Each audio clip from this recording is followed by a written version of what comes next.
Nesse trecho do capítulo 43 de Isaías, continua a mensagem de consolação com uma declaração poderosa de redenção.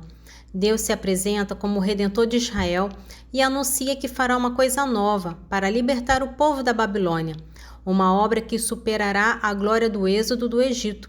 Contudo, o texto muda de tom, confrontando o povo com sua história de ingratidão e sua falta de adoração verdadeira. A passagem atinge seu clímax em um dos versículos mais belos do profeta. Deus promete por sua própria causa apagar os crimes de Israel e não se lembrar mais dos seus pecados. O capítulo conclui com um lembrete da total falência do povo em cumprir a lei. Vamos à leitura. Isaías capítulo 43, dos versículos 14 ao 28. Eis o que diz o Senhor vosso Redentor, o Santo de Israel.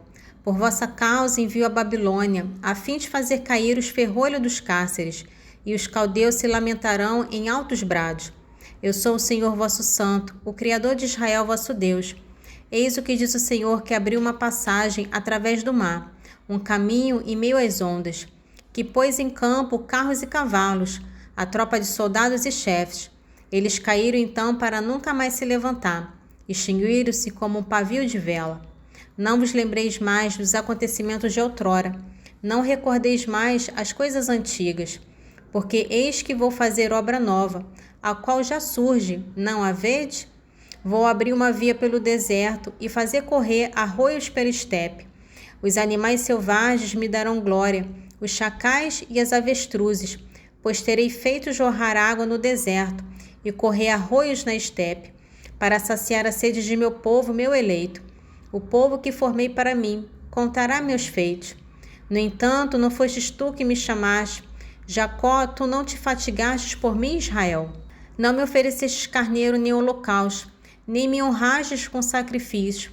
Não cobrei de ti um pesado imposto em oblações, nem te sobrecarreguei exigindo incenso. Não me comprastes a preço alto, cana perfumada, nem me fartastes com a gordura das vítimas, mas me atormentastes com teus pecados, cansaste-me com tuas iniquidades. Sempre sou eu quem deve apagar tuas faltas, e não mais me lembrar de teus pecados. Refresca tua memória e discutamos, apresenta tuas contas para te justificar. Já teu primeiro pai pecou, teus representantes me ofenderam, teus príncipes profanaram meu santuário. Então entreguei Jacó ao anátema e Israel às injúrias. No capítulo 44 de Isaías é um dos mais eloquentes do livro. Ele oferece uma mensagem de profundo consolo a Israel, prometendo o Espírito Santo e o crescimento da nação. Deus reafirma sua singularidade como o primeiro e o último, desafiando os ídolos das nações a provarem seu poder. A parte central do capítulo é uma sátira mordaz contra a idolatria, expondo a loucura de um homem que usa a mesma madeira para cozinhar e para fazer um Deus. O capítulo conclui com uma declaração poderosa de redenção. Deus perdoa os pecados de Israel por causa de si mesmo. Isaías capítulo 44. Agora escuta, Jacó, meu servo, Israel a quem escolhi. Eis o que diz o Senhor que te criou, que te formou desde o seio materno e te socorreu. Nada temas, Jacó, meu servo, meu Israel a quem escolhi, porque derramarei água sobre o solo sequioso, eu a farei correr sobre a terra árida. Derramarei meu espírito sobre tua posteridade e minha bênção sobre teus rebentos. Crescerão como a vegetação irrigada, como os álamos à beira dos arroios. Um dirá, eu sou do Senhor, outro reclamará para si o nome de Jacó. Um terceiro escreverá na sua mão ao Senhor e receberá o cognome de Israel. Eis o que diz o Senhor, o Rei de Israel, seu Redentor, o Senhor dos exércitos. Eu sou o primeiro e o último, não há outro Deus afora eu. Quem é igual a mim? Que venha sustentar suas pretensões, que prove e pleiteie contra mim. Quem anunciou o futuro desde a origem? Que nos predigam o que deve ainda acontecer. Não tenhais medo então, e não tremais. Não vos tenho esclarecido desde há muito tempo? Vós sois minhas testemunhas. Existe outro Deus a não ser eu? Haverá outro rochedo além de mim? Os fabricantes de ídolos nada são, e suas preciosas obras nada valem.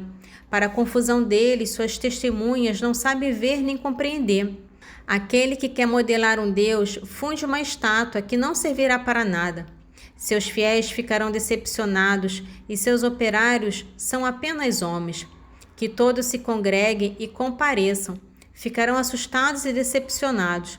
O ferreiro manipula o formão e trabalha no forno. Talha o ídolo com golpes de martelo. Modelam com mão vigorosa. Mas tem fome, sente-se esgotado. Tem sede, está extenuado. O escultor em madeira estica o cordel. Traça o esquema a lápis. Desbasta a imagem com o cinzel. Mede com um compasso. Dá-lhe forma humana. Fala um belo tipo de homem para colocá-la numa casa. Vai cortar madeira, apanha um roble ou um carvalho que tinha deixado crescer entre as árvores da floresta que o Senhor havia plantado e que a chuva havia feito crescer.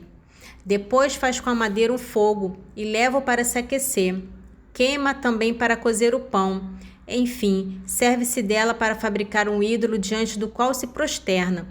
Queima metade de sua madeira. Sobre a brasa assa a carne. Come esse assado até fartar-se. Então aquece-se e diz: como é bom sentir o calor e admirar a chama. Com a sobra faz um Deus, um ídolo diante do qual se prostra para adorá-lo e orar dizendo: salva-me, tu és meu Deus. Falta bom senso e juízo a essa gente.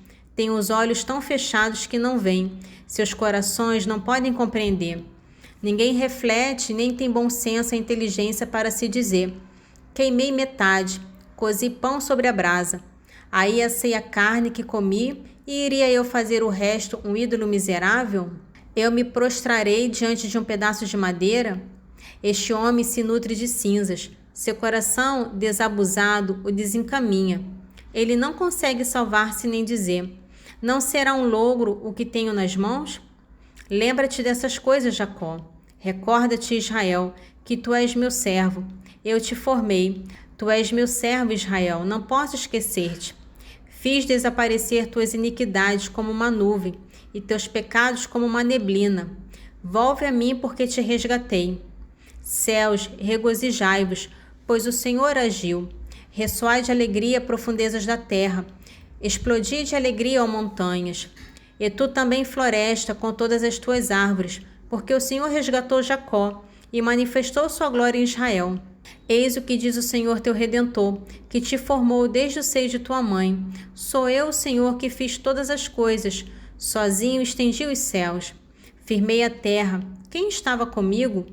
Confundo os sinais dos falsos profetas. Faço delirar os adivinhos. Faço voltar atrás os sábios e transformo sua sabedoria em loucura. Mantenho a palavra de meus servos. Cumpro o que predizem meus enviados. Digo que Jerusalém deve ser reabitada, que as cidades de Judá devem ser reedificadas. Delas reerguerei as ruínas. Digo ao abismo: seca-te, vou estancar tuas torrentes.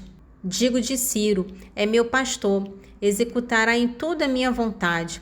Falando de Jerusalém, que seja reedificada, e do templo, que seja reconstruído. Nesse trecho do capítulo 45 de Isaías, é uma poderosa e surpreendente declaração da soberania de Deus. Deus se dirige a Ciro, o rei pagão, chamando de meu ungido e prometendo-lhe vitórias milagrosas, para que ele saiba que o Senhor, o Deus de Israel, é o único Deus verdadeiro. Deus deixa claro que o propósito de usar Ciro é a salvação de seu povo, Israel. O texto reafirma que Deus é o único Criador e Senhor sobre tudo, inclusive sobre a luz e as trevas, o bem e o mal. Isaías capítulo 45, dos versículos 1 ao 10. Eis o que diz o Senhor a Ciro, seu ungido, e que ele levou pela mão para derrubar as nações diante dele, para desatar o cinto dos reis, para abrir-lhes as portas, a fim de que nenhuma lhe fique fechada. Irei eu mesmo diante de ti, aplainando as montanhas, arrebatando os batentes de bronze, arrancando os ferrolhos de ferro. Eu te darei os tesouros enterrados e as riquezas escondidas, para mostrar-te que sou eu o Senhor, aquele que te chama pelo teu nome, o Deus de Israel. É por amor de meu servo Jacó e de Israel que escolhi, que te chamei pelo teu nome, com títulos de honra, se bem que não me conheceste. Eu sou o Senhor sem rival, não existe outro Deus além de mim. Eu te cingi quando ainda não me conhecias, a fim de que se saiba do levante ao poente que nada há fora de mim. Eu sou o Senhor sem rival. Formei a luz e criei as trevas. Busco a felicidade e suscito a infelicidade. Sou eu, Senhor, que faço todas essas coisas. Que os céus das alturas derramem o seu orvalho. Que as nuvens façam chover a vitória. Abra-se a terra e brote a felicidade. E ao mesmo tempo faça germinar a justiça. Sou eu, Senhor, a causa de tudo isso. Ai daquele que discute com quem o formou, vaso entre os vazilames de terra. Acaso diz a argila ao olheiro, que fazes? Acaso diz a obra ao operário, és incompetente? Ai daquele que ousa dizer a seu pai, por que me geraste? E a sua mãe, por que me concebeste? Nesse trecho de Gálatas, capítulo 3, contém o cerne do argumento teológico de Paulo. Ele demonstra de forma clara por que a justificação pela fé é o único caminho para a salvação e qual o verdadeiro propósito da lei. Paulo usa um argumento jurídico e cronológico para mostrar que a promessa feita a Abraão é superior à lei. Paulo explica que a lei foi acrescentada por causa das transgressões. Seu objetivo era mostrar o pecado do homem e ser um tutor temporário até que viesse a semente, que é Cristo. Gálatas 3, dos versículos 10 ao 22. Todos que se apoiam nas práticas legais estão sob um regime de maldição, pois está escrito: maldito aquele que não cumpre todas as prescrições do livro da lei. Que ninguém é justificado pela lei perante Deus é evidente, porque o justo viverá pela fé. Ora, a lei não provém da fé, e sim do cumprimento. Quem observar esses preceitos viverá por eles. Cristo remiu-nos da maldição da lei, fazendo-se por nós maldição, pois está escrito: maldito todo aquele que é suspenso no madeiro. Assim, a bênção de Abraão se estende aos gentios, em Cristo Jesus, e pela fé recebemos o Espírito prometido. Irmãos, vou apresentar-vos uma comparação de ordem humana. Se um testamento for feito em boa e devida forma, por quem quer que seja, ninguém o pode anular ou acrescentar-lhe alguma coisa. Ora, as promessas foram feitas a Abraão e a sua descendência. Não diz aos seus descendentes como se fossem muitos, mas fala de um só, é a tua descendência, isto é, a Cristo. Afirmo, portanto, a lei que veio 430 anos mais tarde não pode anular o testamento feito por Deus em boa e devida forma e não pode tornar sem efeito a promessa. Porque se a herança se obtivesse pela lei, já não proviria da promessa. Ora, pela promessa é que Deus deu o seu favor a Abraão. Então, o que é a lei? É um complemento ajuntado em vista das transgressões, até que viesse a descendência a quem fora feita a promessa. Foi promulgada por anjos, passando por um intermediário. Mas não há intermediário, tratando-se de uma só pessoa, e Deus é um só. Portanto, é a lei contrária às promessas de Deus? De nenhum modo. Se fosse dada uma lei que pudesse vivificar, em verdade, a justiça viria pela lei. Mas a Escritura encerrou tudo sobre o império do pecado, para que a promessa mediante a fé em Jesus Cristo fosse dada aos que creem.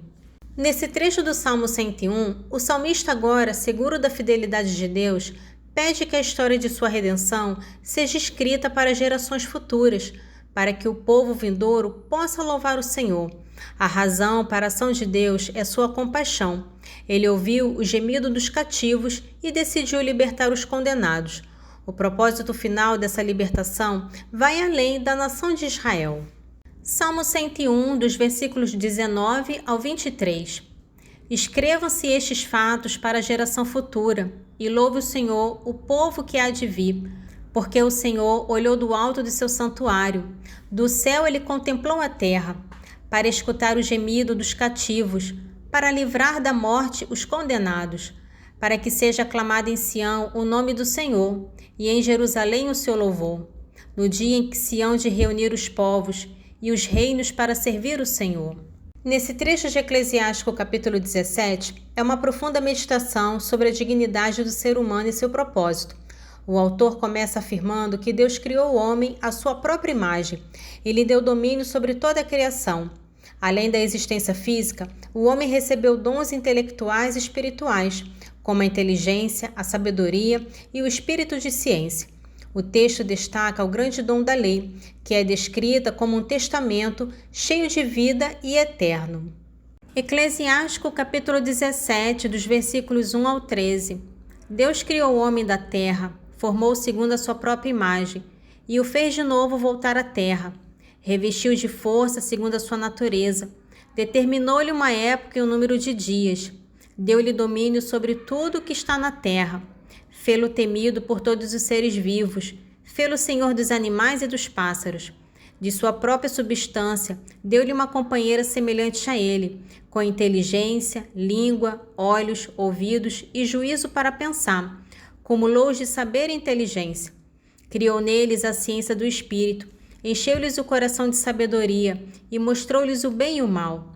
Pôs o seu olhar nos seus corações, para mostrar-lhes a majestade de suas obras, a fim de que celebrassem a santidade do seu nome e o glorificassem por suas maravilhas, apregoando a magnificência de suas obras. Deu-lhes, além disso, a instrução, deu-lhes a posse da lei da vida. Concluiu com eles um pacto eterno e revelou-lhes a justiça de seus preceitos. Viram com os próprios olhos as maravilhas da sua glória. Seus ouvidos ouviram a majestade de sua voz. Guardai-vos, disse-lhes ele, de toda iniquidade. Impôs a cada um deveres para com o próximo. O proceder deles lhe está sempre diante dos olhos, nada lhe escapa. Glória ao Pai, ao Filho e ao Espírito Santo, assim como era no princípio, agora e sempre. Amém. Divino Espírito Santo, iluminai-nos, guiai-nos, dai-nos sabedoria e discernimento. Amém.